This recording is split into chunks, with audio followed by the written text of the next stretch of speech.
মানুষ তোরে সুন্দর করে বানাইছি, এই কথাটা আমি কসম কেড়ে বলছি, একটা নয় গো, চারটা কসম করছি। প্রথম নাম্বার কসম হলো তিন ফলের কসম আমি আল্লাহ করলাম। ওয়াজাইতুন, আল্লাহ বলেন জাইতুন ফলের কসম আমি করলাম। ওয়া তুর সিনিনা, সিনাই পর্বতের কসম করলাম।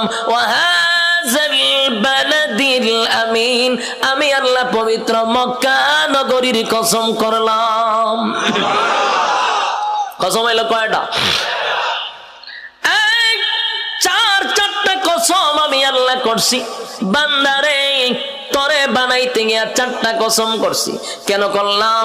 কসম করলে তুই কথার গুরুত্ব দিবি, তাই একটা দুইটা নয়, চারটা কসম কাটছি। তোরে সুন্দর করে বানাইছি, তোরে সুন্দর করে বানাইছি, তোরে সুন্দর করে বানাইছি, তোরে সুন্দর করে বানাইছি। চারবার কসম করছে। চারবার কসম করে আল্লাহ বলেন লাকাদ খালাকনাল ইনসানা ফি আহসানি তাকওয়িম।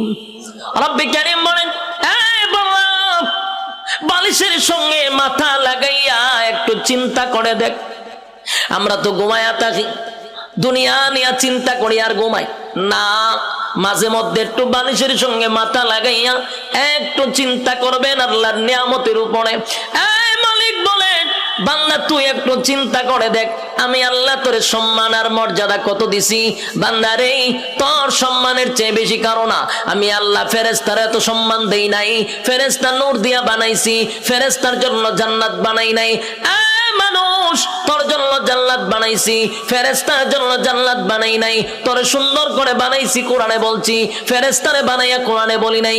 এত সম্মান, এত মর্যাদা আর এত নিয়ামত আমি আল্লাহ তোরে দিলাম। দুইটা চক্ষু দিলাম, এত পাওয়ারফুল চক্ষু যে তাকানোর সাথে সাথে সাত আসমান, একেবারে 500 বছরের রাস্তা আমরা দেখতে পারি। সুবহানাল্লাহ। চিনি এখান থেকে তাকাইলে যে আমরা নীল আকাশ তারকা দেখি, তারকা প্রায় 200-300 বছরের রাস্তা। সুবহানাল্লাহ। সূর্য এই পৃথিবী থেকে 9,30,00,000 মাইল উপরে, চাওয়া মাত্রই আমরা দেখতে পাই, ঠিক নেই? চোখের পাওয়ারটা কি মনে করছেন? চোখের পাওয়ার এত বেশি, বিদ্যুতের চেয়েও মানুষের চোখের গতি বেশি। বিদ্যুতের গতি হলো প্রতি সেকেন্ডে 1,86,000 মাইল বেগে যায়, আর আমাদের চক্ষু এর থেকে হাজার হাজার কোটি গুণ মাইল উপরে যায়। আল্লাহ এত পাওয়ারফুল দুইটা চক্ষু আমাদেরকে দান করছে। এরপরে আমাদেরকে মেধা শক্তি দিছে, ভালো বোঝার শক্তি দিছে, মন্দ বোঝার শক্তি দিছে। ফেরেশতা কিন্তু শুধু ভালো বুঝে রে, মন্দ বুঝে না। শয়তানরে আল্লাহ শুধু মন্দ বুঝার তৌফিক দিছে, খারাপটা খালি খারাপ বুঝে, ভালো বুঝে না। আর মানুষ ভালো মন্দ বুঝার তৌফিক দিছে, কথা হয় না? এতগুলো নিয়ামত আল্লাহ দিলেন, হাঁটার জন্য পা দিলেন, হাত দিলেন, চক্ষু দিলেন, মাথা দিলেন, এত সুন্দর করে কাঠামো দিয়া মানুষ বানাইলো। বান্দা কেন বানাইছি? গোলামি করবি আমি আল্লাহ। আর আল্লাহ বলেন, তুই আমার গোলামি করবি।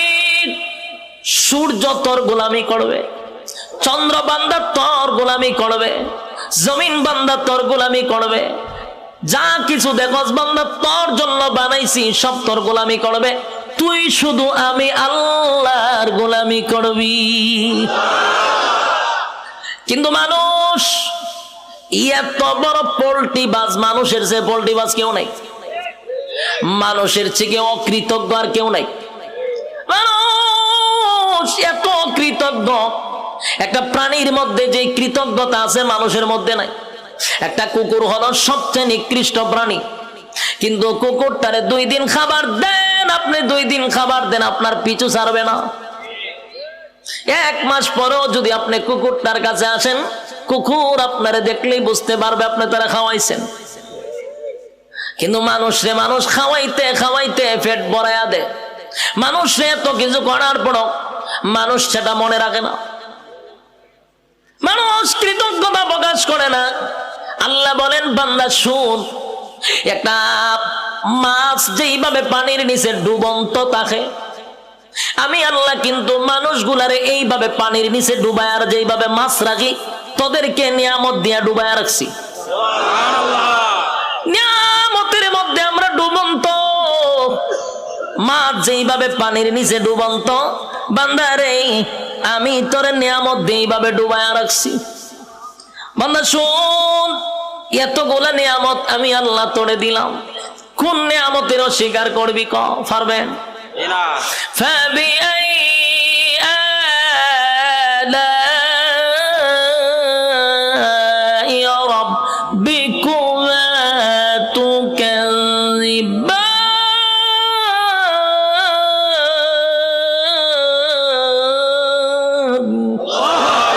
আল্লাহ বলেন কোন কোন নিয়ামতের অস্বীকার করবি? আমি আল্লাহ তোরে কি দেই নাই বল? সব দেওয়ার পরে বন্ধা আমার খাইলি, আমি আল্লাহর নিয়ামত খাইলি, সব আমি আল্লাহ তোরে দিলাম। এরপর 24টা ঘন্টার ভিতরে বান্দা একটা ঘন্টা আমি আল্লাহর ইবাদত করস না। যুবক ভাই, কথাগুলি কি দিলের কান লাগায় শুনতেছেন? দিলের কান লাগাইয়া কথাগুলি শুনেন। 24টা ঘন্টা আল্লাহ সময় দিছে। কত ঘন্টা? রাইতে দিনে 24 ঘন্টা। দিলের মধ্যে একটু প্রশ্ন করেন তো দেখি, 24টা ঘন্টার ভিতরে আল্লাহ তো দিল আমরা 24 ঘন্টা। যুবক, নিজেরে নিজে প্রশ্ন করো, 24টা ঘন্টার ভিতরে আমার মালিক রে তুমি কয় ঘন্টা দিছ? একজনের কথা হয় না, 1 ঘন্টাও মালিক রে দেয় না। আল্লাহ কয় তুই ভাবছ আমি তোরা ছাইরা দিব? আমার নাম রহমান, দয়া মায়া বেশি। আল্লাহর দয়া মায়া বেশি। আমরা খালি ওয়াজ শুনছি আল্লাহর দয়া মায়া বেশি। রহমান নামের গুণ হলো আল্লাহর দয়া মায়া বেশি। আল্লাহ যত বড়, আল্লাহর মায়া দয়া তত বড়। শুধু ওয়াজটা শুনছি, কিন্তু এরপরের ওয়াজ শুনছেন। আল্লাহ বলেন আমি যত বড়, আমার আযাব আর গজব কিন্তু বান্দা অত বড়। আমি সবাইরে ছাড় দেই কিন্তু ছাইরা দেই না। ফেরাউনরে আমি ছাড় দিছি, ফেরাউনারে আমি ক্ষমতা দিছি। ক্ষমতা দেওয়ার পরে নিজেরে নিজে খোদা দাবি করছে। ফেরাউন খোদা দাবি করছে, আল্লাহ তার এরপর ছাড় দিছে। কিন্তু যখন বেয়াদবি করছে পয়গম্বরের সঙ্গে, আল্লাহ কয় আর তোরে ছাড় দেওয়া যায় না। ফানিতে সুবাইয়া সুবাইয়া ফেরাউনারে মারছে, ছাইরা দিছিনি? নমরুদ নিজেরে খোদা দাবি করছে, আল্লাহ ছাড় দিছে। নমরুদ একবার তীর মারছে আকাশের দিকে, কেরে মারছ? আল্লাহ মাইরালাম। আল্লাহ কয় ফেরেশতা রে, তীরের মধ্যে একটু রক্ত লাগায়া দে। রক্ত লাগায়া দিছে। রক্ত যখন তীর যখন ফিরে আসছে, তীরের মধ্যে ছায়া কয় আল্লাহ মাইরা লাইছি। নাউজুবিল্লাহ। এর সাথী সঙ্গীরা ডিজে গানের আয়োজন কর, কে রে নাচো, কে রে আল্লাহ মাইরা লাইছি। নাউজুবিল্লাহ। আল্লাহ এরপরে ছাড় দিছে। কিন্তু যখন ইব্রাহিম খলিলুল্লাহর সঙ্গে বেয়াদবি করলো, আল্লাহ কয় অন্ধরা দরকার, হে আমার লগে যুদ্ধ করব, তীর মারে। আমি আল্লাহ তোর সঙ্গে যুদ্ধ করতে তীরের প্রয়োজন নাই রে। মশার মধ্যে একটা প্রতিবন্ধী মশা, বালা কোনো মশা নেই। কিতাব লেখছে বালা কোনো মশা না, একবারে প্রতিবন্ধী ভাও একটা নাই। আল্লাহ কয় কইরে আসত নি? আসি। তোর ভাও আসেনি? আল্লাহ আমার ভাও নাই। তো যা নমরুদের না খাতে গিয়া ঢুক। ল্যাংরা মশা না খেতে গিয়া ঢুকছে। ঢুকে একেবারে ডাইরেক্ট মগজও চলে গেছে। মগজ বইয়ে আর পরে ইনসুলিন দেয়, সুই ঢুকায় আর সুই বাইর করে।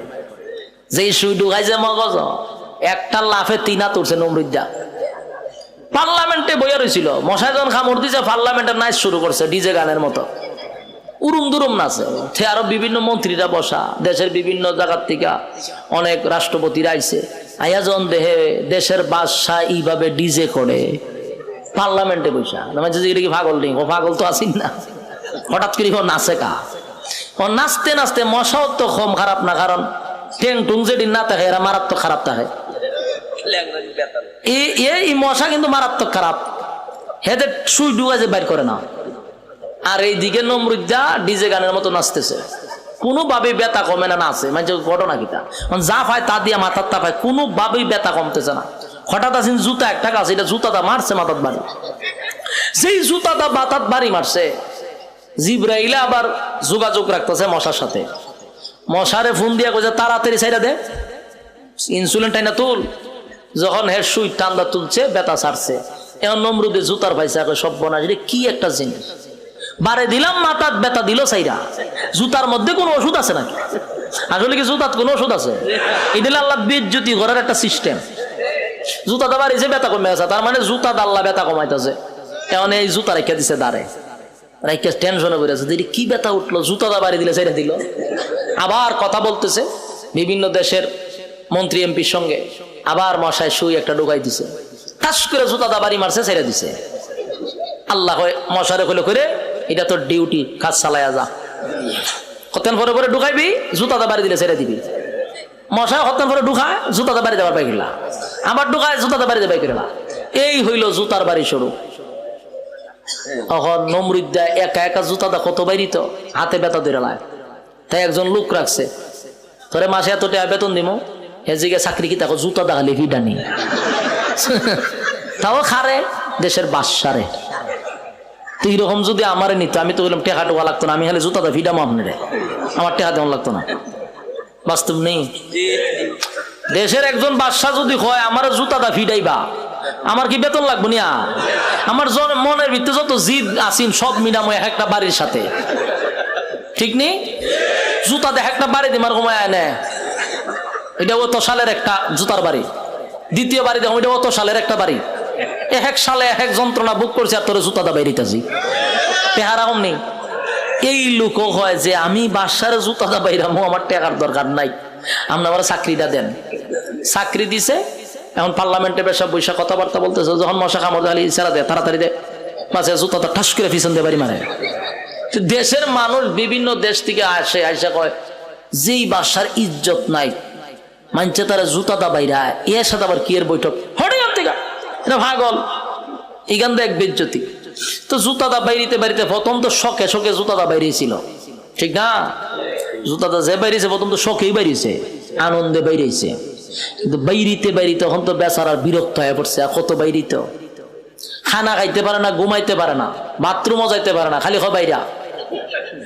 এই বেচারা হয়েছে বিরক্ত, এমন অবস্থা হয়েছে এখন জুতাটা বাইরে নিয়ে লাগে হতান পরে পরে। বাথরুমে গেছে, একটা বাথরুম করতে গেন টাইম নাই না, জুতাটা বাড়ি দেয়, সে বিপদে পড়ছে না, খানা খাইতে পারে না। এই বেচারা কয় এর যদি আমি জুতাটা বাইরিতে থাকি তা আমি এমনি মরে যাবো গা, খাওয়ার নাই ঘুম নাই তো আমার মরণ হয়, তে একবার এর মাইরি মরে যাই গা। এখন হে কইলো সিদ্ধান্ত নিয়েছে না, এমন মরম চাকরি না করলে আমার গরদান যাইব, আর আমি যদি চাকরি করতে তাই আমি এমনি মরে যাবো গা, তে এক বালা এর মাইরা মরে যাই গা। তখন একদিন জুতার বদলা বড় একটা মুগুর লইছে, আমরা এটা কি তা করি মুগুর বলনি, মুগুর লইছে একটা, লইয়া পিছে বইয়া রয়েছে। যখন জুতাটা বাড়ি দে, তখন মুগুর লইয়া যৎকান শরীরে শক্তি আসিন, একটা বাড়ি দিছে, মাথার দুই ভাগ হয়ে যা। ল্যাংরা মশা যে মাথার ধরেছেন, ছায়া দেয় ছাদ নাই, ছাদ নাই, মশায় চিন্তা করবো যেরকম একটা নোংরা পরিবেশে কি আর বন যায়, মশা গেছে গা। নমরুদ্দা শেষ নি, কার সাথে পাল্লা লইছিল? আল্লাহ মারছে কেমনে? জুতা দা ফিডাইয়া মারছে। এই জন্য আল্লাহ ছাড় দেয়, ছেড়ে দেয় না। বুঝসারে চিনুন না আপনারা? এখানে যারা বয়স 30 আছে এরা বুঝসারে চিনব। ডব্লিউ বুশ হে কিন্তু কম করছে না, এইটা আমরা দেখছি। হে অনেক মুসলমানের রক্ত দিয়া গোসল করছে, হে কম করে নাই। শেষে আল্লাহ হেরও কিন্তু সাংবাদিকের জুতাটা ভিড়াইছে, এক সাংবাদিকের জুতাটা বাড়ি মারছে। আর এই জুতার দাম অনেক হয়ে গেছে গা, এটি জাদুঘর আছে। আল্লাহর মায়ের আস্তে আস্তে ছাড় দেয়, ছেড়ে। যারা জুলুম করতেছেন, যারা জুলুমের মধ্যে আছেন, যাই না রাখেন জুলুমের শেষ আছে। যারা জুলুম করে তাদের দুইটা শাস্তি, একটা দুনিয়ায়, একটা পরকালে। দুনিয়ায় ততক্ষণ না পর্যন্ত আপনার মৃত্যু দিবে না যতক্ষণ আপনাকে দুনিয়াতে আল্লাহ চরম পর্যায়ের বেজ্জতি না করবে। চরম পর্যায়ের বেজ্জতি করার পর আপনার মৌত দিবে আল্লাহ। এরপরে পরকালে তো আছে কুবা শামসুর মতো, ইচ্ছা মতো কুবাইব। বাস্তব না বাস্তব? সাইজ কিন্তু আল্লাহ ছেড়ে দিত না, জনমের সাইজ করব। এজন্য যারা জুলুম করেন স্পষ্ট শুনে রাখেন, প্রথম নাম্বার কথা হলো ততক্ষণ না মরবেন না যতক্ষণ আপনার আল্লাহ দুনিয়াতে চরম পর্যায়ের বেজ্জতি না করবে, অপমান করবে, এরপরে মৃত্যু দিবে। আর পরকালে তা আছে ওয়াং সাং সুচি কিতা ইজ্জতে আসেনি, তাইরে জনমের দেওয়া দিতাছে, এখন বন্দি করে রাখছে। বারবার মুসলমানের রক্ত খাইছিল না, তাই রক্ত চুষা খাইতেছে। আরো বেজ্জতি হইব, আরো দেখবেন সামনে, অপেক্ষায় থাকেন। বাকিটা দেখার বয়স আপনারা রয়েছে, আল্লাহ দেখাইব। আল্লাহ বলেন সার দেই কিন্তু ছেড়ে দেই না, আমি যখন সার দেই বুঝিস না আমি তোরে ছাইরা দিছি।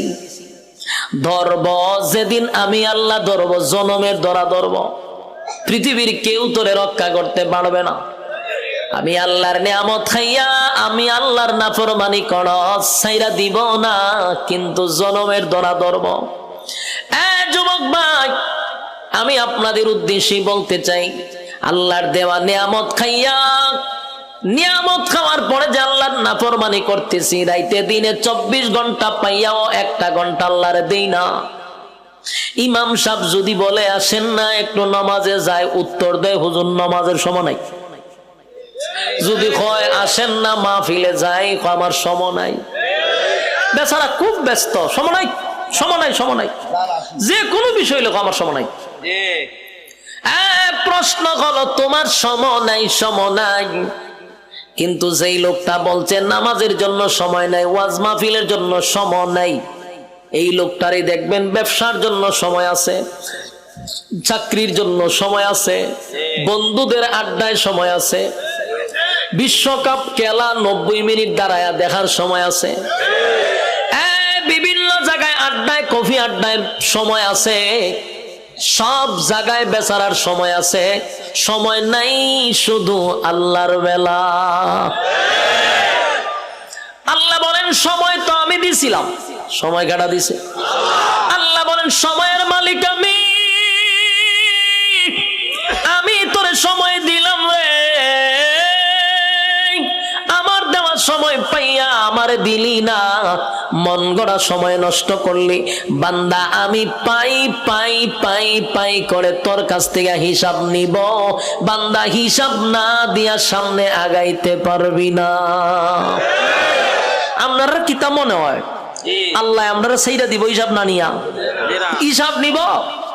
আগেই বলছি অতগুলা নিয়ামত আল্লাহ আমরা দিছে, এমনে ছেড়ে দিত না, হিসাব না নিয়া। কথা কয় না? একটা এক্সাম্পল দিই, সহজে বুঝতে পারবেন। আপনারা মনে করেন চরপেশন সবচেয়ে ভালো হোটেল, সেখানে মনে করেন একজন লোক ঢুকছে খানা খাওয়ার জন্য, একজন লোক ঢুকছে, ঢুইকা যারে অর্ডার দেয় তার নাম কি? মেসিয়ার। মেসিয়ারে কইলো ভাই খানা নিয়ে আয়, কি আছে? তো দেখবেন মেসিয়ারের একটা অভ্যাস হইলো একটা নাই 50টা নাম কইব। গুড়া মাছ আছে, বড় মাছ আছে, ওইল মাছ আছে, তারপরে আপনার গরু আছে, ছাগল আছে, কতটা হয় না? আমি অনেক সময় কিচ্ছু বুঝি না, চাই তাই একটা না হয়, আমি ভাই হাফিজি পড়া লাগতো না, তুই আস্তে আস্তে পড়, একটা একটা করে কম। ওদিকে আমি খাইতাম না জায়গা, এত নাম কয় একটাও একটা না, লাস্ট হলে গুরুরাই আদ আছে। তো এই লোক যখন এতগুলা নাম কইছে, চিন্তা করলো এতগুলা নাম কইছে কোনটা কম কয়, আচ্ছা সব লইয়া যা। মেসিয়ারে আনতেছে, টেবিল সাজাইছে, খাইতেছে। খানা দেখকে মেসিয়ারে দে লক্ষণ বালা না, যে যিনি টেকা নে উনারে কি কন? ম্যানেজার, কেশিয়ার হতো ম্যানেজার। ম্যানেজারের কাছে গেছে মেসিয়ারে, গিয়ে কয় স্যার ওই যে লোকটা খাইতেছে দেখছেন নি? দেখছি তো। কারণ আমার একটা অনুমতি দেন। কি অনুমতি? কয়ের ইচ্ছা মতো কত ফিটাইতাম। ম্যানেজারে জিগা কাস্টমারে খানা খাইতেছে, তুই ফিটাইতে কা? কয়ের লক্ষণ বালা না, যেই পরিমাণ খাইতেছে হিসাব দিতে পারতো না, তাই একটু ফিডামো। ম্যানেজারে কয় কাস্টমারের কাজ কি? খাওয়ন। তোর কাজ কিতা? দেওয়ন। আমার কাজ কিতা? হিসাব ল। তেহের খাওয়ানে খাইব, তোর দেওয়ন তুই দে, তুই মারতে কা? মেসিয়ার কথা তো ঠিক, আমার তো দেওয়ন, আমি দিতে তাই। মেসিয়ারে দেয়, এ খায়। ম্যানেজারে কয় এ খাওয়া শেষ হইলে বলে আমার খাম। আমার কাজ কি? হিসাব নেওয়া। হিসাব না নিয়া, হিসাব না দিয়া বাড়ি তারবো, বাড়ি তারবো নি? যা পারে খাইতে থাক, তুই বাধা দিস না। ঠিক তেমনি ভাবে আল্লাহ বলেন দুনিয়াতে মানুষ যেই পরিমাণ কাম কু কাম, দিনের কাম রাত্রের কাম, সব কাম আমরা করি না, আমরার সাথে কিন্তু ফেরেশতা থাকে, 24 ঘন্টা ফেরেশতা থাকে। আমরারই কাম কু কাম দিকে ফেরেশতারাও আল্লাহর কাছে কয় আল্লাহ একটু অনুমতি দেন, কিতা কয় একটা আসার মাইরা জাগাত মুতায়া লাই। আল্লাহ জিজ্ঞাসা ঘটনা কিতা, বলে যেই পরিমাণ করতেছে হিসাব দিতে পারতো না। আল্লাহও বলে তোর কাজ, এর কাজ আকাম কুকাম করন দেখুন লিখতে রাখুন, আর এর কাম যত আকাম কুকাম করতে পারে, তোর কাজ কিন্তু ফিডন না, তোর কাজ দেখতে থাক লিখতে থাক, যত কিছু আছে সবকিছুর হিসাব হইব আমার কাছে। বন্দা যা পারে করো, হিসাব না দিয়া সামনে আগাইবার কোনো সিস্টেম নাই। হাসরের মাঠে আল্লাহ হিসাব নিব পাই পাই কইরা, সাইডা দিবনি। রব্বি কারীম বলেন প্রথম নাম্বার কথা হলো আফাহাসিবতুম আন্নামা খালাকনাকুম আবাসাও ওয়া আন্নাকুম ইলাইনা লা তুরজাউন। রব্বি কারীম বলেন এই অনর্থক বানাই নাই, অকারণে বানাই নাই। দ্বিতীয় নম্বরে আল্লাহ বলেন ওয়ামা খালাকতুল জিন্না ওয়াল ইনসা ইল্লা লিয়াবুদুন। রব্বে কারীম বলেন 2 নাম্বার হলো তোরে বানাইছি ইবাদতের জন্য। 3 নাম্বার আল্লাহ বলেন বান্দা তোরে বানাইতে গিয়া ওয়ালাকাদ কাররামনা বানি আদম, সমগ্র সৃষ্টি জগতের মধ্যে শ্রেষ্ঠত্ব দিছি।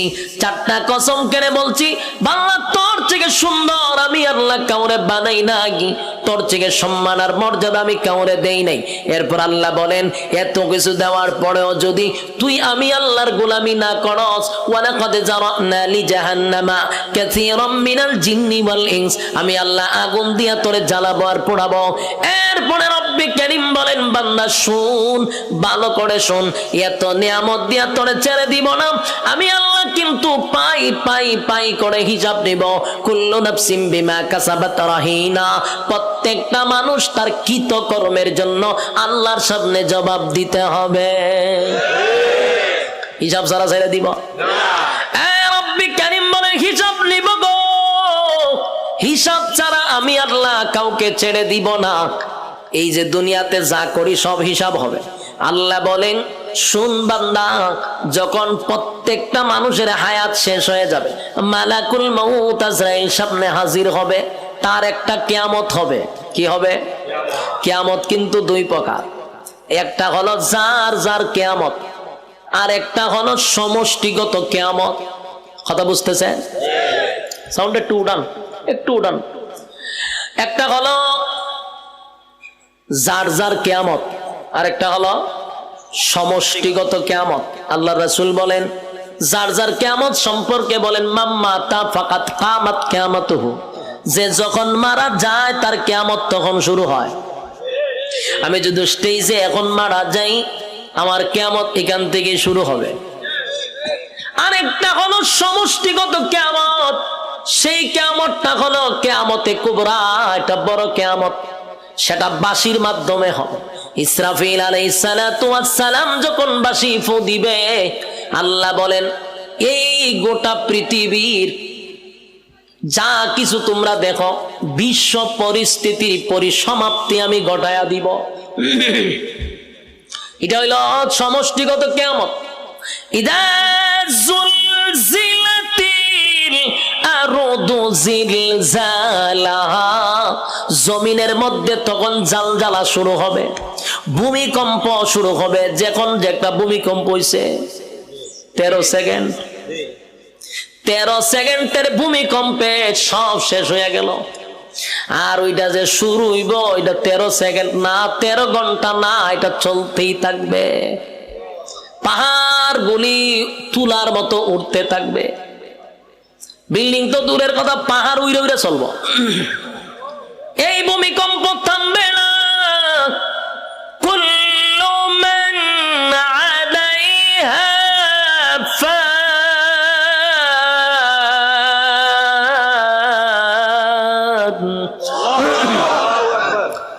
ওয়া